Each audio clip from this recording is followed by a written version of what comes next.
al llamado abogánster para que se escape por prescripción de la acción penal? La conexión entre el daño y la conducta punible por parte de Diego Cadena. Es decir, En directo con Coronel. Quiero contarles que en este momento hay un tiroteo en Maine. Parece que hay 16 personas muertas y hay decenas de heridos. Si tenemos alguna interrupción durante nuestra conversación es porque me están llamando a informarme sobre estos terribles hechos. No está muy preciso quién fue el autor. Algunas personas hablan de que es un atentado terrorista y otros que es un tiroteo indiscriminado. En fin, no sabemos bien, lo vamos a saber en el curso de los próximos minutos. Doctor del Río, usted expuso esto de manera completa, documentada jurídicamente. El Ministerio Público, que habitualmente ha sido, digamos, más cercano a la fiscalía que a las víctimas, le dio la razón y pidió que su representada, la médica de Yanira Gómez, fuera aceptada como víctima. Y sin embargo, el juez tomó otra decisión. ¿Cuál fue? pero recuerda además, Daniel, una introducción, no sé si usted advirtió la introducción, donde donde el doctor Cancino estaba advirtiendo algún tipo de impedimento en el Ay, entendido, claro, en el entendido, defendiéndolo a usted para que no lo fuera a perseguir el fiscal. en el entendido de que yo hace unos 4 o 5 años había denunciado al fiscal Daniel Hernández con ocasión a las capturas de los miembros de la Dijín de ese momento que habían interceptado al Ñeñe Hernández, buscando un poco que se diera ese impedimento. Sin embargo, pues esa denuncia fue hace muchos años. Yo he tenido muy grandes diferencias con el fiscal Daniel Hernández en el pasado.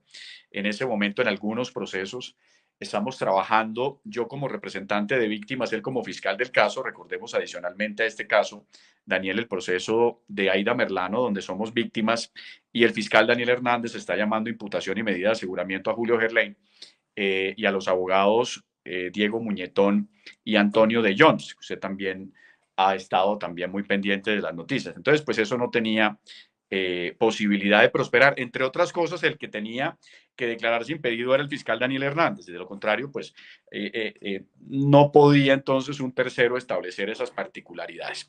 Pero con relación entonces a su pregunta, la decisión del juez fue que en primera instancia no se da el reconocimiento como víctima, porque con esa introducción que yo le acabo de hacer hace un rato, de los dos elementos fundamentales para la constitución de víctimas, según el juez, se había acreditado el daño medianamente, según el juez, pero no se había establecido para él la conexión entre el daño y la conducta punible por parte de Diego Cadena. Es decir, que no se había podido advertir que los daños ocasionados a Deyanira hubiesen nacido de las conductas de soborno en actuación penal y de fraude procesal, lo cual para mí es un error, repito, en el entendido en que Deyanira participó activamente en la oposición a la retractación de Juan Guillermo Monsalve. Dice el juez que Deyanira entonces es una testigo y no una víctima. Y evidentemente lo que hace el juez es dejar de lado los precedentes jurisprudenciales y legales que establecen precisamente la participación a lo largo de la comisión de la conducta punible. Esa es un poco la posición del juez, que era muy parecida, Daniela, a la posición en su momento del Tribunal Superior de Bogotá, que en el caso de Uribe revocó el reconocimiento de víctima de la señora Deyanira Gómez, que finalmente la Corte Suprema de Justicia, a través de una acción de tutela, decide confirmar la decisión en primera instancia. Entonces yo creo que son los argumentos parecidos. Acudimos a la vía del recurso de apelación. Usted lo ha dicho, es muy raro que la Procuraduría en este tipo de procesos acompañe a la representación de víctimas. Hoy lo hizo. Fue al unísono el acompañamiento de Procuraduría, Fiscalía y representación de víctimas en cabeza del doctor Reinaldo Villalba, y solo se dio la oposición por parte de la defensa en cabeza del doctor Cancino y en cabeza del doctor Caballero, que defiende los intereses del abogado Salazar. En esto hay una cosa, doctor del Río, que yo quiero decírsela con franqueza. El doctor Cancino es conocido no precisamente por la profundidad de sus argumentos jurídicos, sino por la habilidad que tiene para lograr vencimientos de término. Todas estas presentaciones, apelaciones, elevar al tribunal, o como que dice, luego tutela, van consumiendo tiempo y puede llegar un momento en el que Cadena salga con la llave que tiene Cancino para muchos de sus casos, que es el vencimiento de términos por vía de la prescripción de la acción penal. ¿Usted no cree que su empeño legítimo en lograr la representación de víctima, en lograr el reconocimiento de víctima de Deyanira Gómez, termine facilitándole esta puerta celestial al llamado abogánster para que se escape por prescripción de la acción penal? Mire, yo tengo una posición sobre eso, Daniel. La primera es la explicación de muchos me preguntan por qué razón, si ya Deyanira Gómez ha sido reconocida como víctima en el proceso madre, digamos el proceso madre, la investigación en contra del señor Álvaro Uribe Vélez, ¿por qué la necesidad de acudir entonces a este proceso relacionado con el abogado Diego Cadena? Y es una razón relacionada con una ambición de Deyanira Gómez que es que nace de la desconfianza que tiene Deyanira Gómez en la Fiscalía General de la Nación, Daniel. Porque es que además, dentro de este proceso de Diego Cadena, una de las testigos más importantes en este expediente es Deyanira Gómez. Y Deyanira Gómez no confía en la Fiscalía General de la Nación por evidentes razones.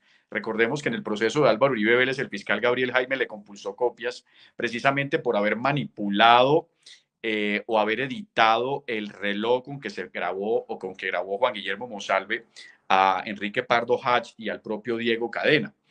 Entonces ella tiene una desconfianza muy profunda en la Fiscalía. Esta solicitud de reconocimiento de víctimas para ella es importante desde el punto de vista del apoyo que la Fiscalía pueda darle en este reconocimiento. Por eso acudimos a esta vía. Yo tengo esos tiempos muy precisos en mi cabeza, Daniel, que evidentemente más allá de eso existen una suerte de situaciones que pueden extender el proceso en el tiempo, pero yo pienso que dada la Que le duele el trascendencia, estomaguito al doctor Cadena otra vez, las cosas que pasan en el mundo del doctor Cancino. todas las dinámicas procedimentales que se puedan dar.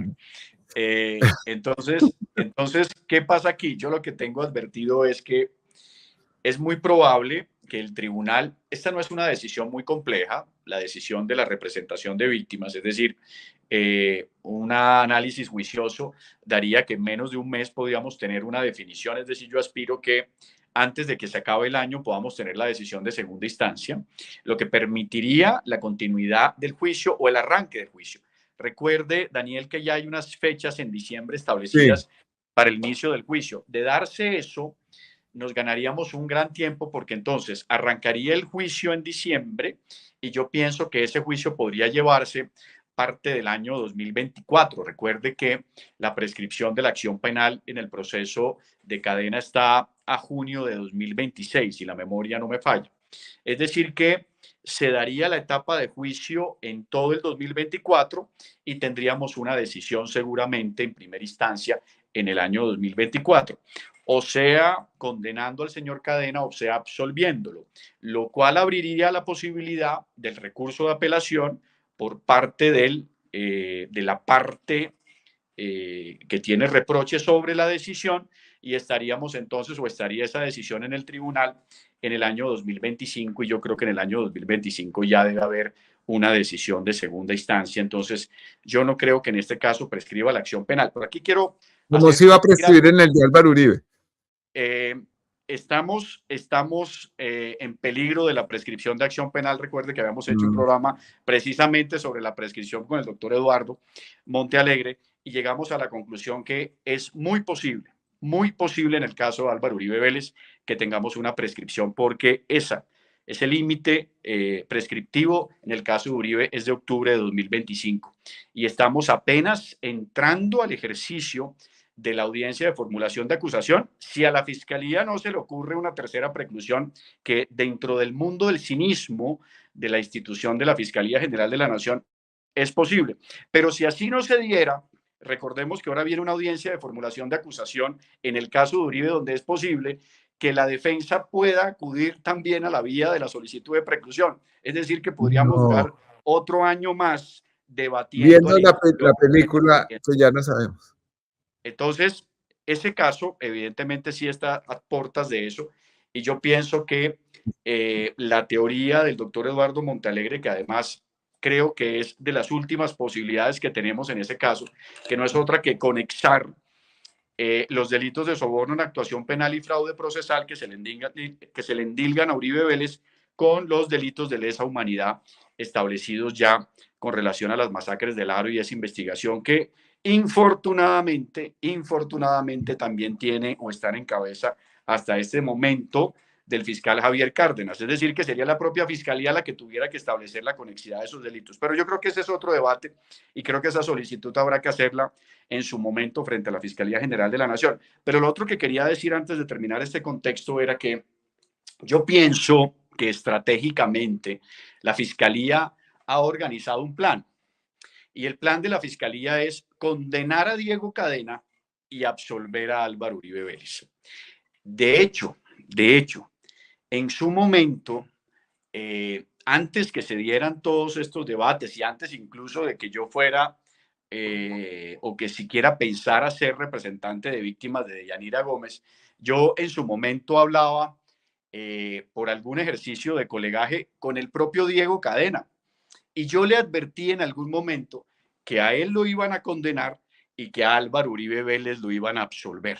Y precisamente el fiscal Daniel Hernández ha tenido o ha construido una buena teoría del caso estableciendo esas responsabilidades. Y yo creo hoy que, fíjese que tenemos el día de ayer una decisión de condena de primera instancia de Bernardo Moreno casi 20 años después, y no le pasa nada a Uribe. Es decir, todas estas personas cercanas a Uribe terminan con responsabilidades penales y no él. Pienso que lo mismo le va a pasar al abogado Diego Cadena.